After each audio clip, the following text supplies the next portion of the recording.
Wednesday edition, Mr. Relevant. I'm Alex Strouf with you from the Gruber Law Office's One Call That's All studio at the Avenue in downtown Milwaukee. Josh DiMaggio is here. Will Sommers is here running the show for us on this fine Wednesday, episode 302. Did your mother ever teach you to pick up after yourself? Huh? You're leaving dirty forks and whatnot in the control room? Yeah, I'm not done in there. It's rich for you to say. What do you mean? What have I ever done? You are the foremost expert on treating shared spaces like your bedroom. No. Yeah. No. I've sent the group chat with me, you, Will, and Hunter in it many separate things No. that are an issue and have been an issue and continue to be an issue. Whatever, dude. I'm not doing this with you. Not doing this. You opened the door. I did not open the door. You swung it open. You kicked it open. Yeah, well, let's just put it this way. Dirty forks was an analogy for something else. Just put it that way. Use your imagination. Laying on the table, you gross man. Okay, great. Are we going to do a show or are you going to sit here? I just like stewing in silence. It's a little uncomfortable. It's good. You should keep doing it.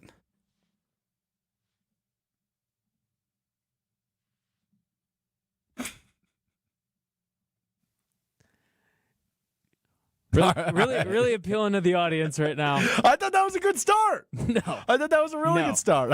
It was a standoff. I was kind of waiting for Will to jump in. Brett chimes in. Josh is executive producer now. He does what he wants. Let's be clear. I've always done what I wanted. Nothing's changed. Just the title. Not wrong. The behavior is not. Yeah, no. No, he's actually right about that. He's not lying to you on that front. Okay, plenty to get into. Packers and Browns fallout as we get ready for Sunday Night Football. Packers Cowboys coming up on Sunday night as Micah Parsons returns to Dallas for the first time as a member of the Green Bay Packers. I do want to shut the door on that Browns loss in a moment. I also want to get to a top 5 storylines. We're about what are we, like a 10% of the season, 15% of the season? What's 17? What's 3 that goes into 17?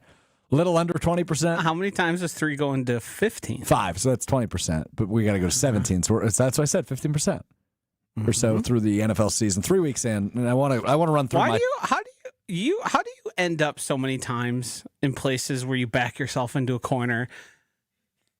You didn't have to do the percentage. 17%. You didn't need to do that, and then you just walked into it, and then stumbled all over yourself. So here's the thing. I believe I'm pretty good at my job. Fair? Yeah. I think I'm pretty good at this. Yep.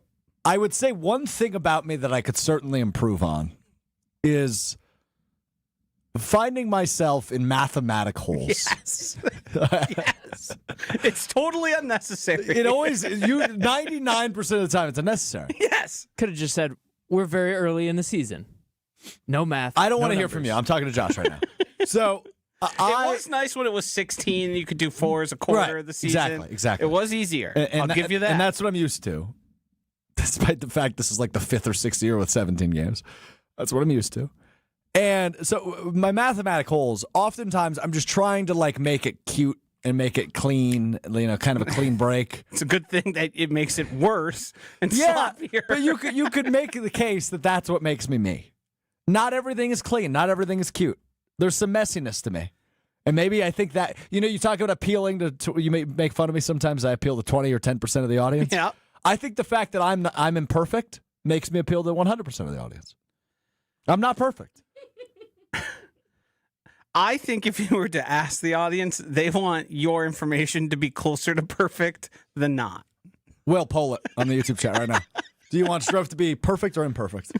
I bet we'll get 100% imperfect. Just go around Josh's mess to type it in. 1 sec. Nice pop, Will. Nice pop. So we're going to get to my top 5 storylines through 3 weeks for the Green Bay Packers. Ultimately is what I was trying to say there. We will hear from Jerry Jones. Just one quick thing from Jerry Jones at some point because, dude, I love old people because sometimes they don't think straight. And I think the constant setting that Jerry Jones is now on is he's not thinking straight. And he does a weekly because he loves attention. He loves the spotlight, as we know about him. He thinks he's living a reality television show as the owner and GM of the Cowboys. So he does weekly interviews, and I don't listen to him, but I listen to this one obviously because they're playing the Packers, and I imagine he's talking a lot about Micah Parsons, with which he did, and he just says things he shouldn't say all the time. And I find it super fascinating. So we'll hear from Jerry Jones in a bit. I do want to talk about the Brewers and any concerns we have with just 4 games. And if you're listening on the audio side, likely just 3 games when you're hearing this remaining in the season. And what worries we have on the Milwaukee Brewers as we get ready for our postseason run. They've clinched the bye. Hopefully we'll clinch the 1 seed here in the next couple of days. Of course, we'll play some One Word Wednesday, and we will get into what we missed. But the starting point today is how we're feeling a couple days removed from Packers-Browns. Packers fall 13-10. Have you admitted to the audience? I have not on this show. I haven't had the opportunity to on this show. We talked on this show if I would eventually get to a point where I said, hey, it's a good wake-up call.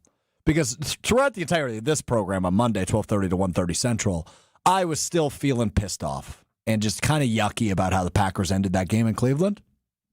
And I said at one point during the show, if I'm not mistaken, I'm not a huge believer in the wake-up call in the National Football League.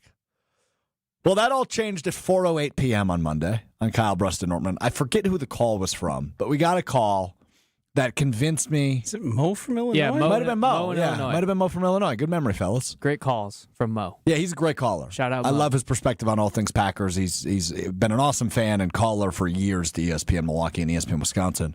And he called in, and his perspective put me in the place where I said, you know what, Mo's right. That was a wake-up call.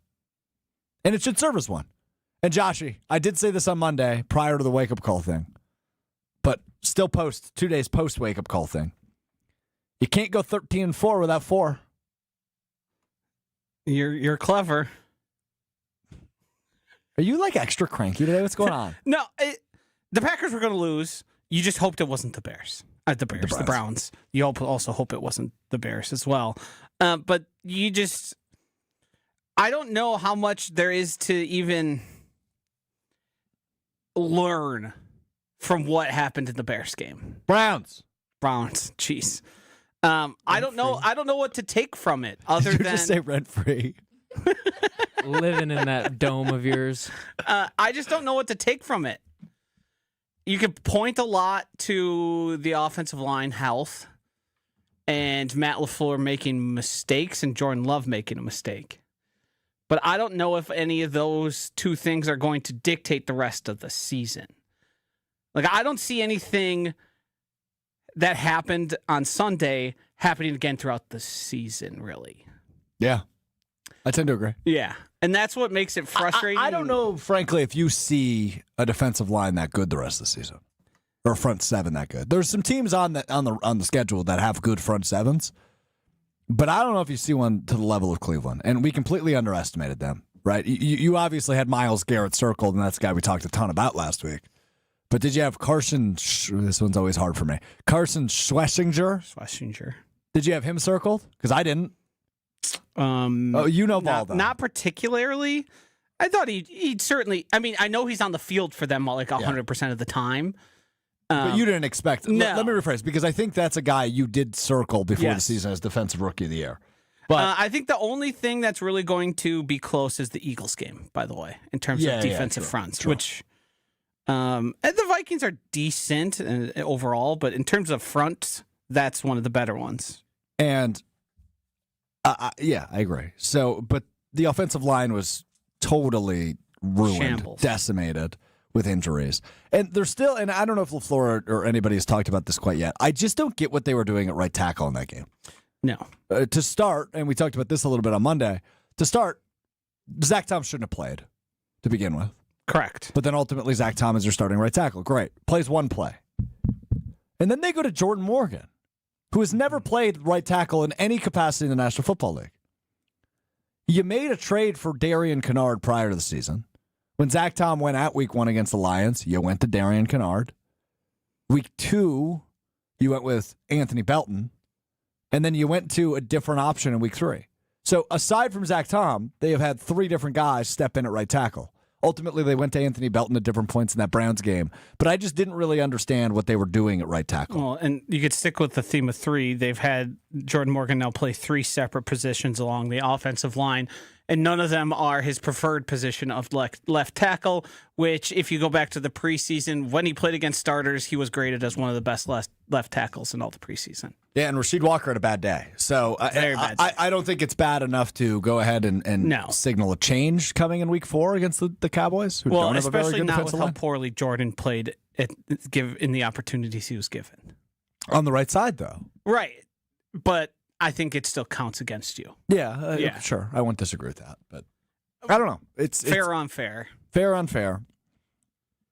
The line was decimated, but you just played not very well. Defensively, you were fine. And we'll talk more about the defense in my top 5 list. But there's just so many things from that game still that tick me off and make me go, what were we doing here? But maybe they got the bad one out of the way. They're going to lose more games, obviously, but they have tough opponents they should lose to at some point. If I know anything about Matt LaFleur-led teams, there's another bad one or two in the schedule. And even if it's not a loss. Right. Right. You're going to go, lucky to get out of there. It could be the Bengals, and they win 17-14 on a walk-off field goal. Correct. And they're fighting with Jake Browning. Even if the Packers win and don't allow that field goal or it misses, I don't think the apoplectic nature of fans would have been reduced. You know what I'm saying? Like, I don't think our victory Monday would have been all that cheery and victory. No. I'm sure you would have, by the end of Monday, spun it into it's a positive. They can win ugly. Yeah.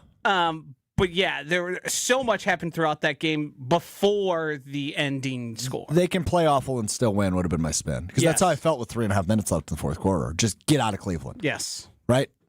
If you win, you win. A win's a win. And you're never going to apologize for winning in the National Football League. But the absolute, what do we want to call it? The choke? The downfall? What did Torey Lowe dub it again? The collapse in Cleveland, I believe, was his mistake in Cleveland. I think it was collapse in Cleveland. Yeah, collapse. I think there was alliteration. I don't think there was though. Now that not originally, but when he came on KBN yesterday, he called it. He updated it. He said he's the best. He goes, the collapse in Cleveland. That's what I've been calling it. I was like, okay, thanks, Torey. He's the best.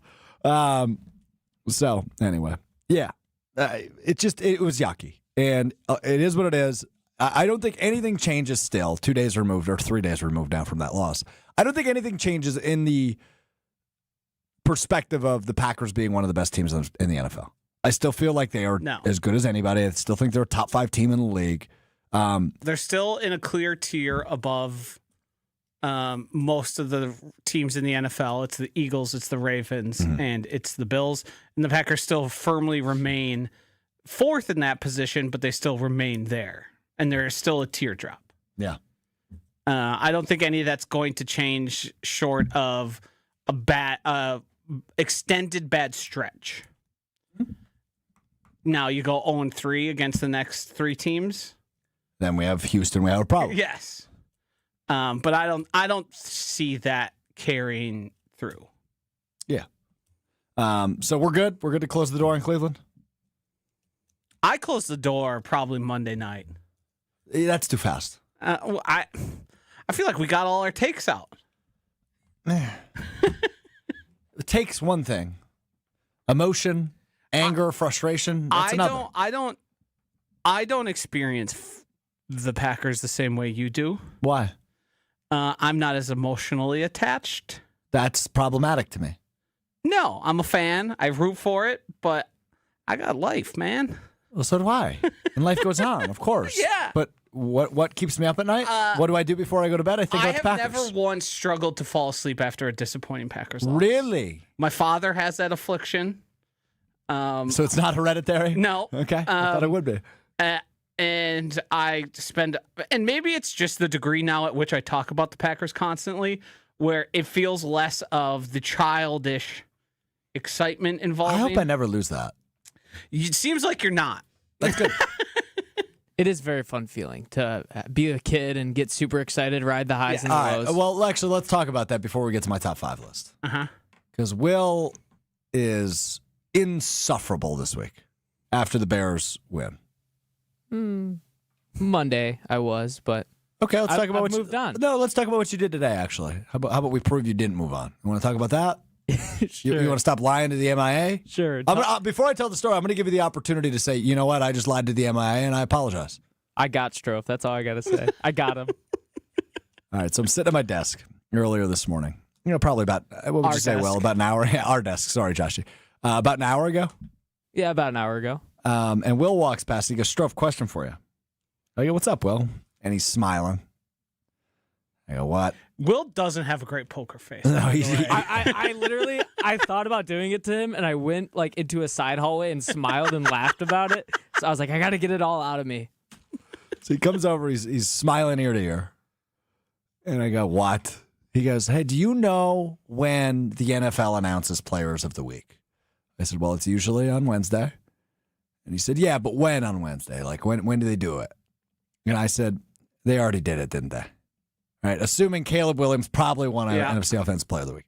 He goes, no, seriously, I'm not joking. And he's still smiling. No, seriously, I'm not joking. When do they announce it? I go, well, I'll look it up for you. I Googled NFL Players of the Week 3. And what do you know? RB Jonathan Taylor and QB Caleb Williams named Offensive Players of the Week. And he just goes, ha, ha, ha, ha. And he walks away. So if you sniffed it out, why did you even give him? Because I hadn't seen it, and I feel like as a sports talk host, it's still relevant information, despite the fact it doesn't really matter. We dismissed the Player of the Week award when J.J. McCarthy won it. I've now removed any value from that. Let's talk about that for a moment, because week 1 it was J.J. McCarthy. Who beat who, Will? Very good football team. Who'd they beat? The team that is located the next south team of the Green Bay Packers. Who did they beat? The Bears. Okay. Week 2, Jared Goff won Offensive Player of the Week in the NFC. Who'd they beat? The Bears. It's just further proof the Bears play good offenses. Was this? So you think, is there a potential here that this was, hey, we're sorry we embarrassed you 2 weeks in a row? It could have been. Yeah, I didn't think it was about it was like a pity award.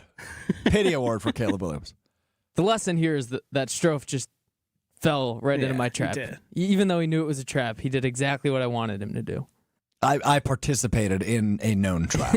Yes. So you can't be mad about I'm it. like a leprechaun running for the golden coins. Mhm. I knew what I was getting myself into. All right, let's get to this. So we're through 3 weeks of the NFL season. The Packers are 2-1. And I kind of want to run through the top 5 storylines that stick out to me through 3 weeks. Top 5 storylines about the Packers. Because there's a ton. Obviously, Micah Parsons was traded here, and it changed everything in terms of expectations and ability to compete with certain offenses and certain defenses and all the in-betweens.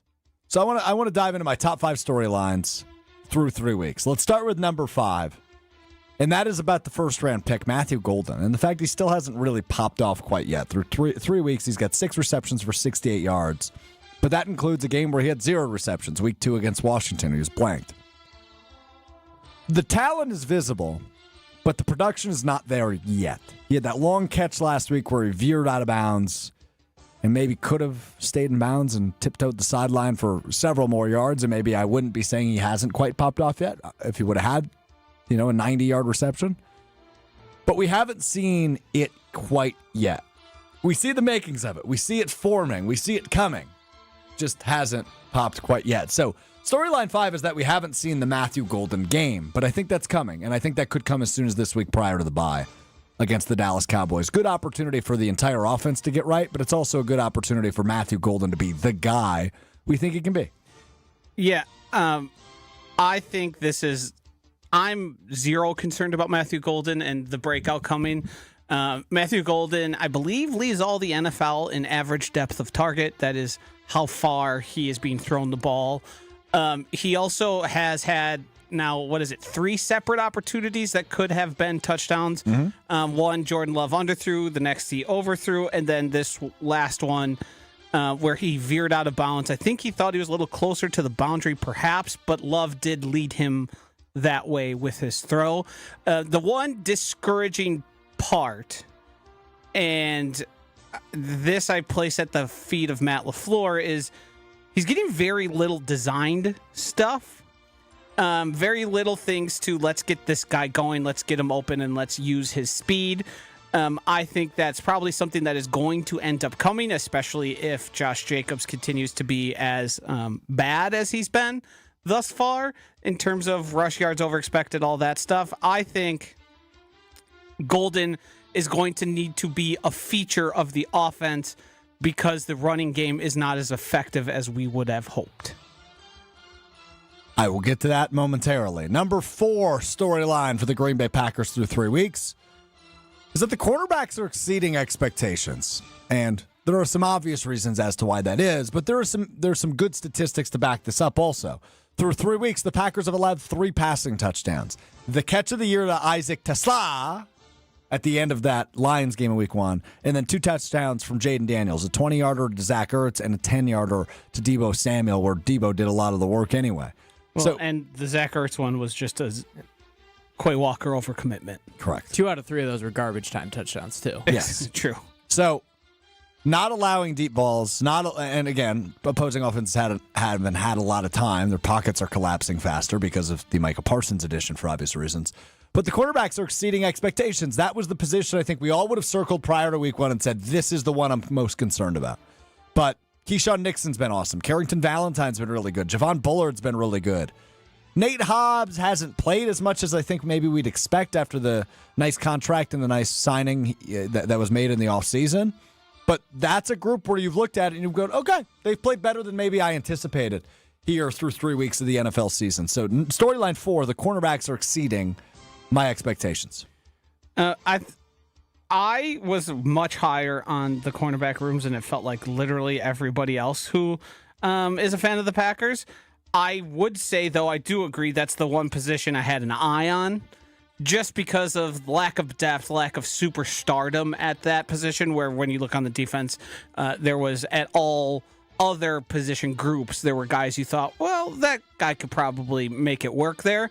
Keyshawn Nixon continues to answer every ball. I think Carrington Valentine has been fantastic. Mm-hmm. And I think Javon Bullard has had ups and downs, but I think long-term, both he and Evan Williams are going to be sort of stalwarts on the defense.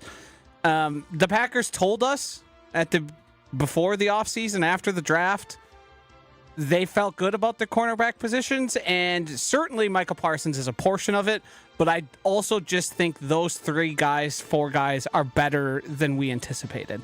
Yeah, I agree with you on that. All right, let's move to storyline 3. It's that Jordan Love is good, but just how good is he? I don't want to say we necessarily, but I think a lot of people got after him pretty good after the bad decision at the end of the Cleveland game, which obviously led to that interception, which led to a touchdown and ultimately opened the door back up for Cleveland to win that game. It's one bad throw. He made a couple bad throws in the Detroit game. But all in all, he's been good. Of all the quarterbacks that have started all 3 games, he ranks 4th in quarterback rating. 5 touchdowns to 1 interception, just under 700 yards through 3 games. He's been good. If you look at Potawatomi Sportsbook, he's still 4th in MVP odds, behind Josh Allen, Lamar Jackson, and Justin Herbert. It's a distant 4th. It is a distant 4th. It's fallen off quite a bit. But hey, if you think he's going to learn from his mistakes on Sunday, get on over to Potawatomi Sportsbook. But all in all, I think through 3 games, through 12 quarters, Jordan Love has played some pretty clean, good football. But can he take that next step? And can he really show how good he is? That's a big question that I'm looking forward to against the worst defense in the NFL this week. The team that has allowed the most points and most passing yards in the NFL is the Dallas Cowboys. And you've got him with a national spotlight on Sunday night.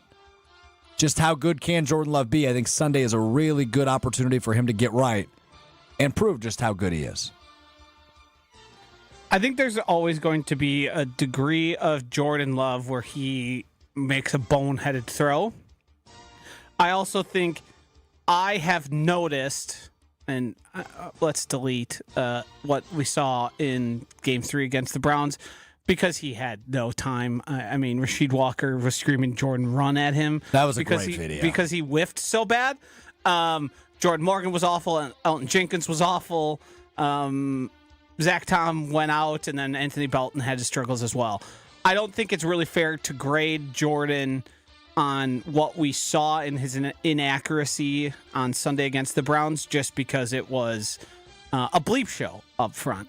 But in those first 2 games, he looked clearly in command of the offense to a degree I don't think I had seen in any of the previous 2 seasons. Yeah. Even dating back to his 8-game stretch there where he was the best quarterback in the NFL in 2023, it always felt kind of like he was getting a little bit lucky. He was making some throws that were probably not high percentage, but they were going his way. And it felt different through the first 2 games, and they were still leaving points on the board. I think Jordan Love, if he can remove most of those mistakes, is going to be a giant asset for the Packers. And I think Matt LaFleur also needs to make up his mind. Does he trust him or does he not? Because sometimes it looks like he trusts him, and sometimes it doesn't. I agree. I also think that interception was not as bad as it looked. Like, if you go back and watch the wide view of the field, when Jordan Love went to release the ball, the defender was completely behind the receiver that was coming in front of Romeo Doubs on that play. Like, if you're Matt LaFleur, you got to notice that the Browns' coverage was just playing at the first down line. They needed to limit the Packers from getting a first down. So I don't think a lot, or if any of the blame should be on Jordan Love, and more so on the play call. We saw Dan Campbell did it against the Ravens. They were up 4 with like 7 minutes left. They ran 3 safe plays, kicked the field goal, and trusted his defense. But the only difference is they had to stop Lamar. Matt LaFleur had to stop Joe frickin' Flacco. I like hearing Will defend Jordan Love. It's just my honest take on it. It's just a guy spitting, it's just spitting a take. honest. I appreciate the honesty. I've watched it. I don't think it's his fault. No, I mean, it has to be to some degree. Yeah. He threw the ball, but the reason the ball was so low and seemingly slow was because Jordan recognized it too late, because the call that he was given in the play, if it were run properly and executed, was to throw it directly there at that time, at that mark. It was an anticipation play, Yes. which is what he did. And like you said, by the time that he realized that it was a bad mistake, it was too late. Love it. All right, let's move to storyline 2. Numero dos. Storyline number 2 is the offensive line in the run game isn't as big of a strength as it was last year, at least through 3 games. The Packers have led or been tied, and oftentimes tied is 0-0. Against the Browns, it was 10-10. Every second of the NFL season so far, outside of when time expired against the Browns. Ultimately, that's why they're 2-1. But the Packers have led just about every second they've played of football this year through 3 weeks. But they're 20th in rush yards per game. The offensive line's been a mess. I understand that, so it's a fair excuse. But Josh Jacobs hasn't been all that good. He averaged less than 2 yards per carry against Cleveland. He averaged under 4 yards per carry in every game so far this year. While he's a workhorse and he's a back you can trust, and I think we all trust him, at least to some degree, he just hasn't been the dog you'd hope so far. And again, I think some of that falls in the offensive line and the run blocking, but some of that also falls on Josh Jacobs. Joshy's got a good statistic on him that I'm blanking on. Yes. Josh Jacobs is last in the league at rush yards over expected. It is a stat that basically tries to normalize. So are you getting, if you have 0, you're getting exactly what you're expected to, and that's based on blocking, spacing. It uses player tracking data, so it's not just some guy's opinion. It is next-gen stats looking at this is how much space you were blocked up for, and this is how much space you had, and then what did you do on your own to create more of that. Last year, Josh Jacobs was below Saquon Barkley and Derrick Henry, which fair. Few people will ever be as good as those guys. As they were last year, yeah. But he was in company with all the usual suspects, the Bijan Robinson, the Jahmyr Gibbs, I believe also... Chuba Hubbard was in that list, I believe. Jonathan Taylor might have also been up there as well. Yeah. Where he was truly better than expected with the amount of space, blocking, etc. that he was given. Yeah, and the other part of this is... And what it does do is, because I think the average person will go, well, the offensive line hasn't been good. Yes. That's true. Yes, and Josh Jacobs hasn't been that great either. But the other part of this is, Joshy, last year the Packers utilized heavily, and part of this was because Love was hampered a little bit throughout the season with injury, but they utilized the run game to open up things in the pass game. It hasn't worked this year. Nope. Through 3 games. Despite some big wins in the first 2 weeks and a game they should have won in week 3, it hasn't worked. And that's concerning, at least for the long term. But we'll see again, another good opportunity. And I'll say this every time we talk about the offense through Sunday. It's a good opportunity to get right for this offense. They're playing a bad defense and a team that has allowed the most points and passing yards in the NFL through 3 weeks in Dallas Cowboys. So number 2, the offensive line and run game isn't as big of a strength as it was a year ago. The number 1 storyline for the Green Bay Packers. Dun. One more time. I feel like we needed some real fanfare. Dun, dun, dun. The number 1 storyline for the Green Bay Packers through 3 weeks. There we go. The addition of Micah Parsons has made this defense championship good. They are 3rd best in the NFL in yards per game allowed. They rank 5th in the league on sacks. Rashawn Gary, through 3 weeks, leads the NFL in sacks. 4.5.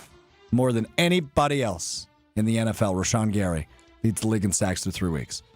What Micah Parsons' addition has done to this defense is hard to communicate, but if you're watching the same game as I am, you can tell this defense is championship good. Enough said. Yeah, I don't know if I've got anything to add to that. Pretty straightforward. Don't think I have any disagreements. I think they're going to continue to get better and better as the season goes on, as some of those young guys continue to progress. I've been more than pleased with the play of Rashawn Gary and Lucas Van Ness, and I know people are going to point to Micah Parsons' presence, but Lucas Van Ness has, I believe, 11 pressures at this point of the season, which is astronomical for him, and he's winning one-on-one in ways he didn't last season. Rashawn Gary, I think he certainly is benefiting probably the most. 13 pressures for him through 3 weeks. But the guy who I believe I said on this program before, I'm not going to believe in him until he forces me to. He's starting to force me to it. That's good. Yes. On pace for 25.5 sacks. Math guy. Gary is? Yes. That would be an NFL record, by the way. Yeah. I do think he will certainly have his first year of double digits. I mean, he might have that by It's almost 7. half away from being halfway there. Half away from halfway there. That made sense. It did.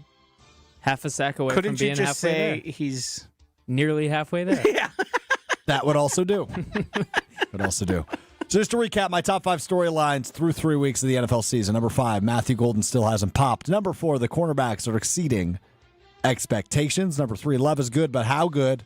Number 2, the offensive line and run game isn't as big of a strength as it was a year ago. And number 1, Micah Parsons. Micah makes this defense at championship level. Speaking of Micah Parsons returns to Dallas on Sunday Night Football. National spotlight, lights are bright, and I'm sure the crowd will be thrilled to see him. Micah Parsons talking with the Associated Press, said if I sack Dak Prescott, it'll be kind of mixed emotions because that's his guy, but it'll obviously be the sweet part of bittersweet because, well, sacking the opposing quarterback is what he's paid to do. And Jerry Jones, man, this old man, we all know he made a mistake by trading Micah Parsons to the Green Bay Packers. Look what that's done to their defense. They let Russell Wilson, who just got benched, put 500 yards of career high on him, on that defense. And a heavy part of that is because they don't have a pass rusher as elite as Micah Parsons. Jerry Jones does a weekly appearance on 105.3 The Fan in Dallas.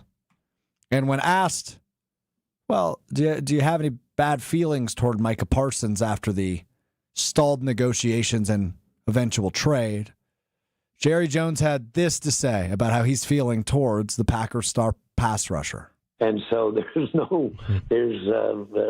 as a matter of fact, cool as a cucumber as far as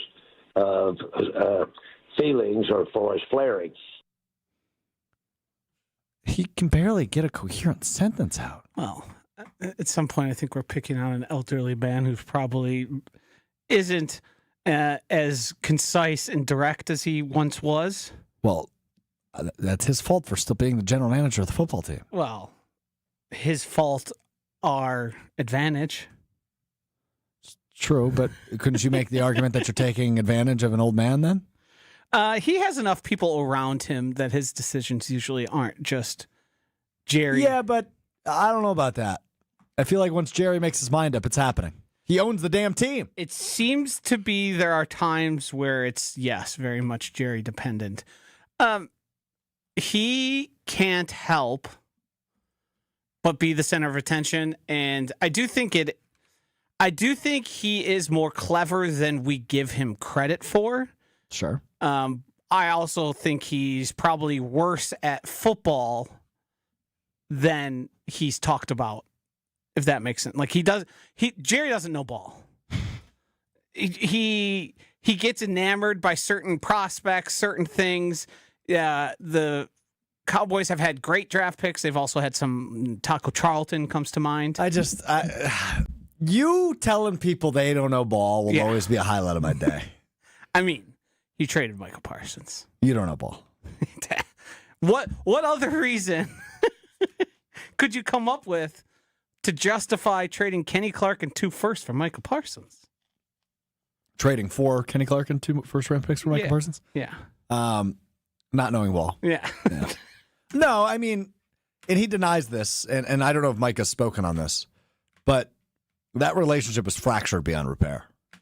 Yes. But that's poor management. Because he did the Jerry thing of stringing it as long as possible, making it into a whole PR, because he's great at the PR.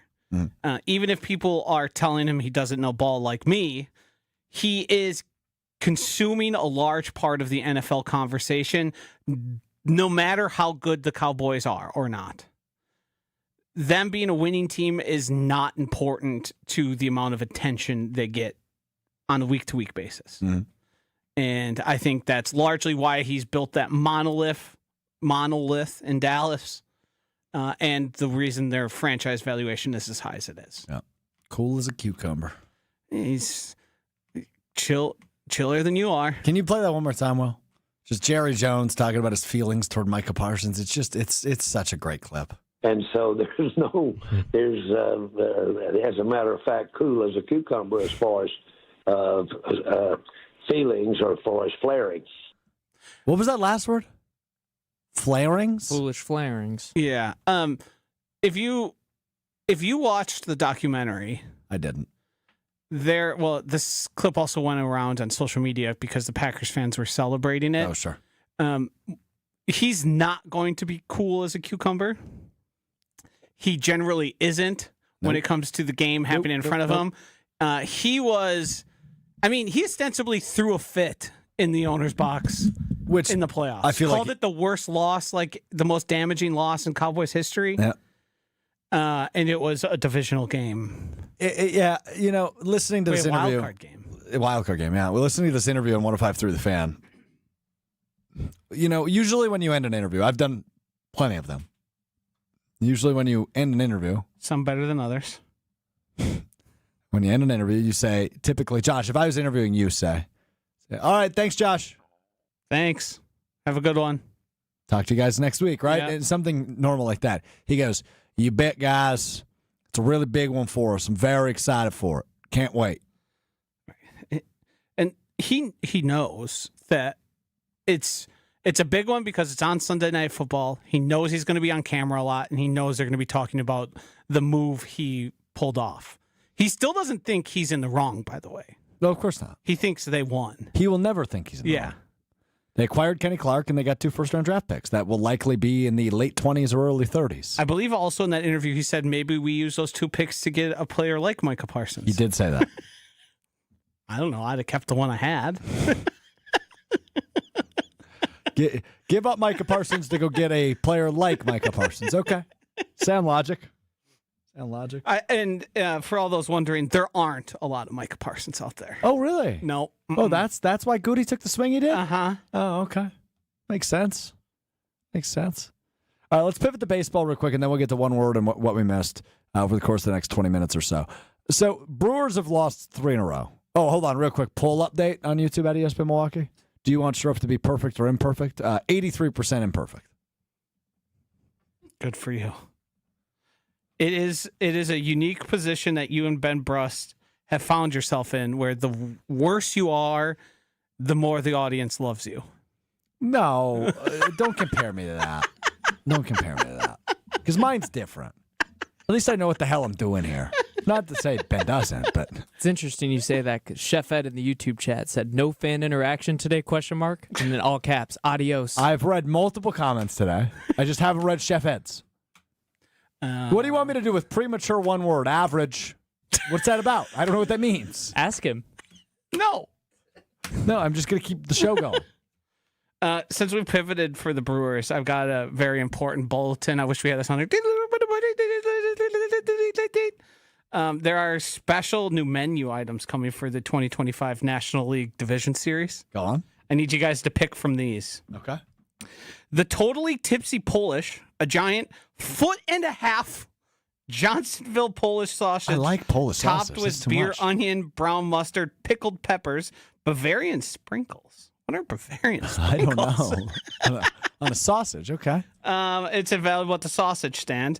The griddle stack, beef patty, breakfast sausage patty, American cheese, a pocket pancake, and maple peppercorn mayo. That's interesting. That sounds really good. And the J. Leinenkugel's Barrel Yard Bracho, house fried kettle chips, beer smoked Johnsonville bratwurst, beer cheese sauce, pico de gallo, blistered Sounds good. peppers, and creme fraiche. That would probably be my pick because the other option sounds like if I was there at 9 a.m. That sounds good. Yeah, it's sort of one of those you can blend it. The Totally Tipsy Polish, that's got to be like a 3-4 person adventure. I would guess 4. Yeah. Because I was gonna say if we've got a 6-incher, Did you say it was a foot long? 1.5 1.5. We got 18. Yeah, if we're talking about like a 3 or 4-incher, Does it come with a briefcase to carry it? it's got to be in a cardboard box with handles. It has to be. Yeah. It has to be. There's It's no other way to huge. manage it. I mean, it's this long. Yeah. That might even be short. I wish I knew what 18 inches was. It's 1.5 feet. Oh, yeah.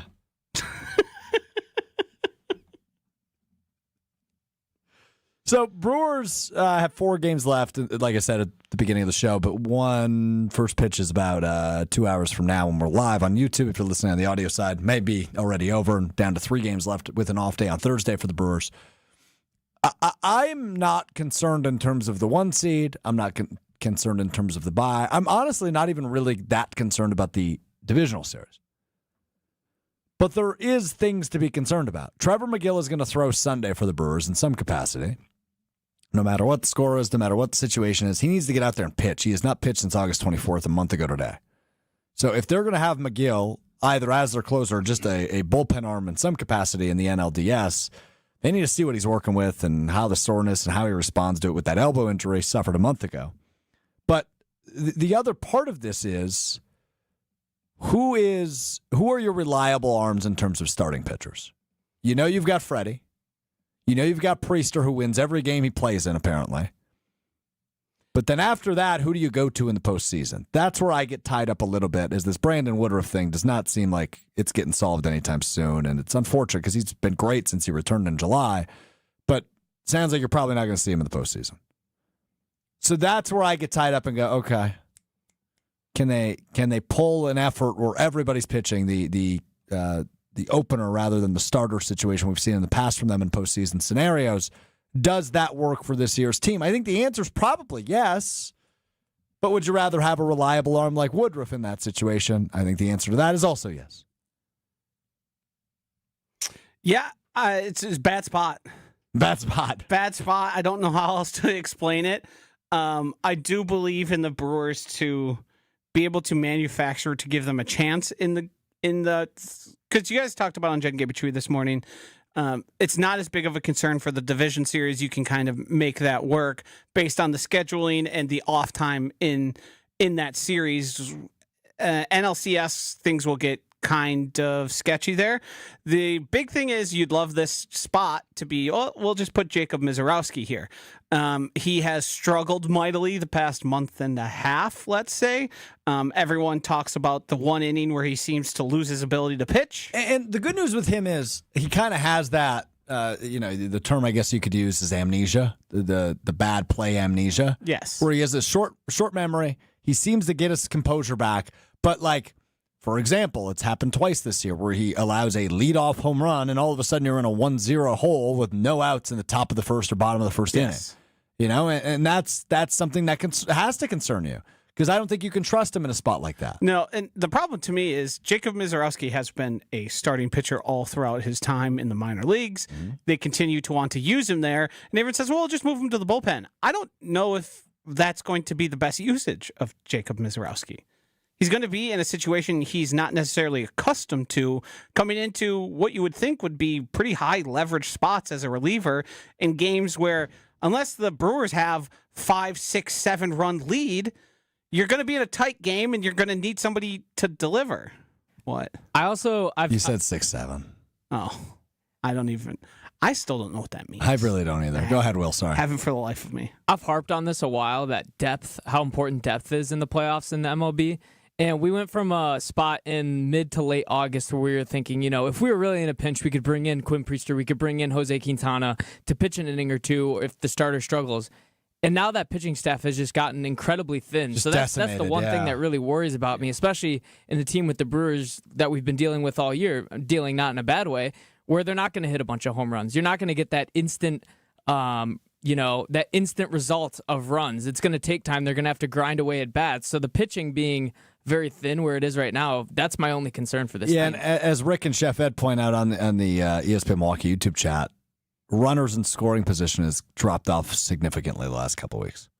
Offensively, they haven't been scoring as many runs. Now, again, I'm less worried about that because I do trust most of these guys in those big spots. When you talk about the Bryce Terangs, the Christian Yelich's, the William Contrerases, the Caleb Durbins, even Andrew Vaughn, like I do trust this team to manufacture runs. I do. It's not that's not the concern for me. It's the what Rick describes as the iffy bullpen, super iffy bullpen, as Rick describes it on YouTube. I think it comes down to how much does the team trust Chad Patrick, and is that a reliable option? Well, this afternoon might be a tryout of sorts, right? I mean, he started the year really well, and then he obviously went back to AAA, but he started the year really well for them. I don't think he's been sent down really due to his play. No, I do. He has a 3.66 ERA. Like, he's shown up and played well and pitched well when asked to. He was sent back down because Woodruff was back. Yeah. So that to me is the interesting part. He started 22 games this season. That's the fourth most of all the Brewers pitchers. They have difficult decisions. The good thing is I do trust implicitly. Maybe I shouldn't based on the Jesse Winker stuff and things we've seen in the past, but I trust the Brewers to figure out pitching.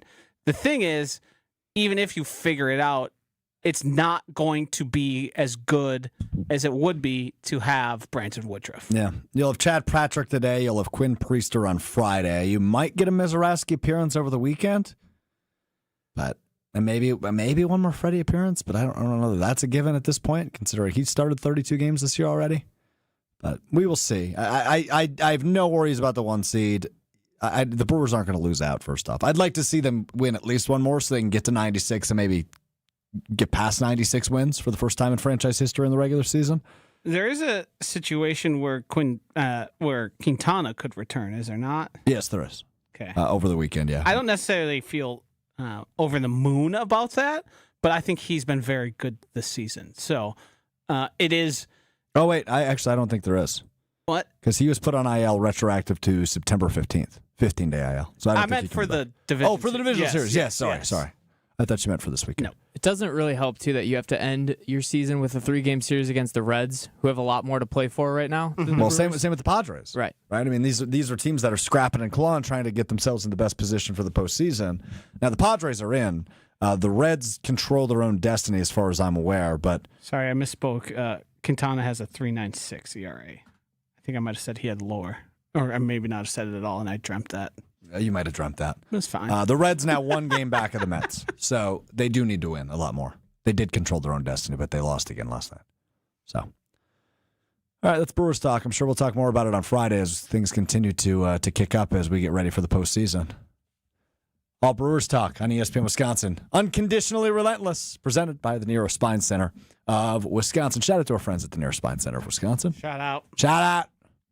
All right, Will, your time to shine. It's time now for One Word Wednesday, where Joshy and I are going to give you one word on every topic Will throws at us. First one we got. Jerry Jones and the Cowboys will not have a video tribute for Micah Parsons ahead of his return to Dallas this weekend. Expected. Typical.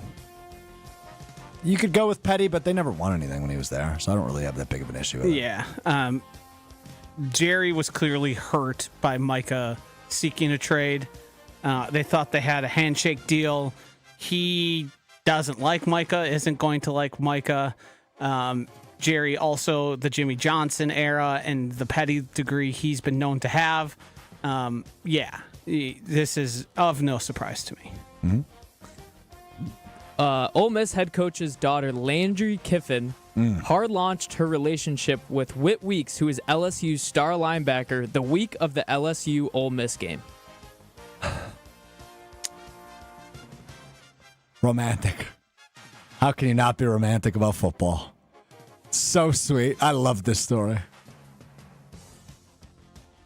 Suspicious. If I was a fan of LSU, a coach at LSU, or a teammate, I'd be suspicious of the enemy's daughter dating my quarterback. So she posted this, I think it was either yesterday or Monday. I believe it was Monday. And it was just a picture of those two. She was like sitting on his lap. Mm-hmm. Good looking couple, right? And he commented something like, he's a good guy about himself, right? A little haha. And then Lane Kiffin chimed in. Oh, boy. And then he chimed in on Twitter. He quote tweeted an old tweet of him and his daughter, and I would assume his wife or ex-wife or baby mama. I would assume her mother. And it's an old picture. She was like a little girl. And it was like it was a picture of the three of them at a beach. And he just said, I know who will be cheering for Ole Miss this weekend. Quote tweeted that. It means more. SEC. And there's a top 15 matchup between Ole Miss and LSU this weekend. It's just sweet, dude. Southern football is different. Does she go to LSU, do we know? Because Mississippi to Louisiana ain't like a... I mean, she's Lane Kiffin's daughter. She can do whatever she wants. It's probably taking a PJ, right? Yeah, fair point. Fair point. And also, the starting quarterback for LSU also does what he wants. I guess I don't know what that's in reference to. Oh, just how much NIL money the starting quarterback to LSU would be given. Oh, fair. Right. Okay, gotcha. Like, yeah. He's the linebacker. I thought you were Did speaking. I say quarterback? But he's definitely he's definitely like one of their top earners. He's Yes. top 3-star player. If you're on the team. starting at LSU, Alabama, Ohio State, you're getting money. Yes, correct. Yeah. And he's had a really good year for them. Yes. It's just all fascinating. I'm fascinated by the whole thing. All right, coming up next, the Ryder Cup is this weekend, and U.S. fans started chirping Rory McIlroy by chanting USA, USA after he thinned a wedge over the green in a practice round. America. Rivalry. Good one, Joshy. I love the Ryder Cup to a degree that I've tried to manufacture my weekend to allow me maximum viewing of all the things Ryder Cup. It's such a gotta be there event. Wisconsin had the honor of having it in Wisconsin not long ago. It's so much fun. The teammate aspect from a sport that is usually so individualized is awesome. The personalities golf has are more interesting than ever, and I think that's deliberate. I'm a little bit of a golf nerd, so I'm very excited about all things Ryder Cup. Mm-hmm. They're a lot louder too. It's a lot more of a higher energy event. They're showing a lot of more emotion, especially with the teammate attached. Yes, it's great because there's less golfers going at any given time. There are the premier matchups, and it's almost closer to like the Waste Management in terms of the way fans treat it. Everyone dresses up. They're rooting and booing the other. Like pretty rare to see golfers booed. Correct. But in this scenario, when Rory walks up to T1 at Bethpage Black, he's going to hear a lot of boos. I mean, this was a Tuesday practice round. Yes. Like, imagine what's going to happen, right, like you said. on Friday, right? Yeah. Amazing. According to Next Gen Analytics, Eagles D lineman Jordan Davis reached 18.59 miles per hour on his touchdown off a blocked field goal. He is 6'6", 336 pounds. And runs faster than me. No, I mean, he runs faster. He'd run laps around you. He runs faster than 95% of the humans on Earth. That might be an understatement. Yeah. I mean, that's awesome. Yes. My word flying. is speed. I think the best athletes in the world are on defensive lines. Yes. When you factor in size, and strength and yes. speed. Yeah, I would agree with that. Yeah, I mean, look at Micah Parsons. Yes. Just look at him. You don't even need to see him do anything. Just look at him. Yeah. It's just such a rare combination of those things. He's a fun player. He's someone I would have loved the Packers to get, but I don't know if he'd be as good I don't think he would be. as he is with the team. He's I don't know. currently with. Jeff Hafley is there. Maybe he is. It is wild that he said he's never been, like, this is the best shape of his life, is what he was saying He's in training thinned out camp, a and he's still ton. 336 pounds. I believe in college there were points where he was over 400 pounds, just based on sheer size. And then he's progressively continued to lose weight and just get even better in the NFL. Speaking of fitness, our last one, Zion Williamson, when asked about his fitness at Pelicans Media Day, said, "I haven't felt like this since college." Slim. He looks really good. I saw a video of him at his press conference at Media Day. Did you get centelled? No, why? There's a picture circulating on Twitter of Zion where he looked to be about 160 pounds, and it was getting a lot of people. No, I saw him on Sports Center on the TV I was just making upstairs. sure. I was just making sure. Oh, he looks slim. I saw the picture circulating. I mean, he didn't even look like this in high school and college. I mean, obviously he was a tank at Duke. He was awesome. I mean, remember the time he busted out of his shoes? I think in the ACC tournament. Blew a tire. Yeah. And then I think they got bounced in the first. Oh, they did get bounced in the first week, and I don't remember if it was the 64 or 32 round. But anticlimactic ending to his college career. But still a number 1 overall pick. Hasn't been able to stay healthy. Hasn't been able to piece it all together. He looks good though. He looks good. Slim is my word. Not buying it. Oh. 28 days of the NBA season, by the way. Could have fooled me. Zion is. What are you supposed to do with this guy? We're going to find out. Still a top 100 player, according to ESPN.com. Well, I mean, how many NBA players are there currently?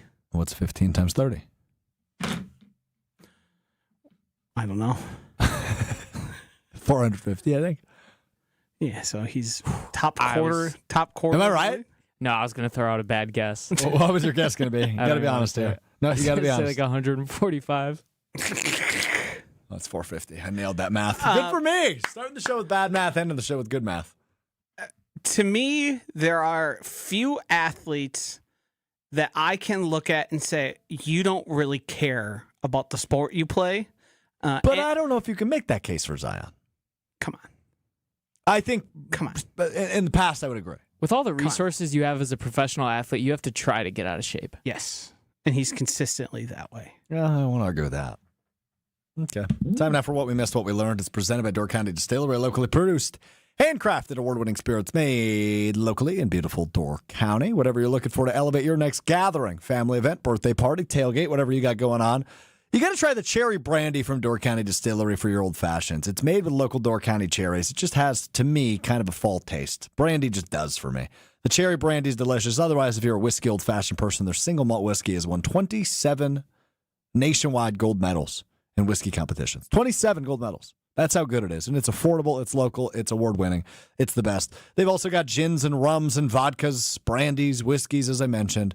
They can elevate whatever you've got going on. Local, affordable, award-winning. Support local. Support Door County Distillery. Visit their website, doorcountydistillery.com, to find the retailer nearest you, as well as a huge list of unique cocktail recipes. All right, what we missed is there's a big celebration going on at ESPN Wisconsin today. Homer celebrates 20 years as a member of the Good Karma Brands team, the greatest of all time in Milwaukee sports talk. Shout out Home Slice. You have a tattoo of Homer on your leg. He is forever going to be permanently on my skin. Yep. With that tattoo. Oh, baby! A lot of things you could say about Homer. He likes to interrupt people. He's got some wild opinions. But he is genuinely one of the best people I've ever met. His work with charity and all differing kinds of them. There was a time I got to witness Homer speaking to somebody who has special needs. And I was brought to tears with how sweet Homer was with him. He donates his time, his money, in a way that he doesn't like the recognition for, but he genuinely cares about people in an impressive way. No doubt. And you, like you said, Josh, you could say what you want about his opinions. Yeah. I mean, I think I yelled at him a few months ago and said, shut your mouth, old man. Tough one. Yeah, I heard about that one for a while after that. But no, one of the all-time good guys, and proud to be his teammate and celebrate. Hopefully the only the start of 20 more years, because he is the man. And also, by the way, if you don't follow Homer on Twitter, even if you disagree with him, it is damn entertaining the way he interacts with people on Twitter. I hardly agree with a Homer sports opinion. But the people who get so angry at him and he replies, he just works them. He just works them. Best. He just works them. It's so effortless. You know, he's just sitting on his laptop giggling, not his laptop, his iPad giggling to himself as he sends these replies. Yes, I have, and I'm not exaggerating, 50 to 60 screenshots of Homer quote retweeting somebody saying something awful to him and him replying in the funniest way you've ever seen. Yeah, it's so good. What was I saw the one this morning that just made me giggle. I think he called himself an ass or something. But anyway. All right, well, what'd you miss? So I got 2 words, and I've only done this one other time on this program, but I'm going to call my shot with the first one, partially because I think I know it, but also because I don't really know the second one at all, so I really need a win today. First word, apoplectic, overcome with anger. Strouf was apoplectic after the Packers lost, but convinced himself it was a wake-up game and was no longer apoplectic. Classically using a word twice in the same sentence. Yeah. Sure, I'll give it to you. I don't know what the second was. I remember apoplectic. This one's a doozy. Monolith? Oh, boy. Monolith. I don't know if this definition's right. A large single upright block of stone, especially one shaped into or serving as a pillar or monument. I went to Stonehenge to visit the giant monoliths. Well, the problem is what's that word mean? One. And then you made it plural. So try again, one more time. We're getting into tenses here. I went to Stonehenge to see the giant monolith. Wait, hold on. We're not getting into tenses. What is that then? You pluralized it. Yeah, Oh. the monolith is to describe one singular thing. A tense would be before or after. I described Jerry World as a monolith. And then you said I went to see multiple monoliths. I did say that. But if you've seen Stonehenge, there are multiple I understand what Stonehenge is. monoliths. There's not just one. We're done. There, hence, probably not the correct thing to describe as a monolith. All right, well, good work today. You're the best. Joshy, good work. We'll talk to you on Friday beginning at 12:30 Central. ESPN Milwaukee, ESPN Madison on YouTube. We are all monoliths. Homer's a monolith to Milwaukee sports radio.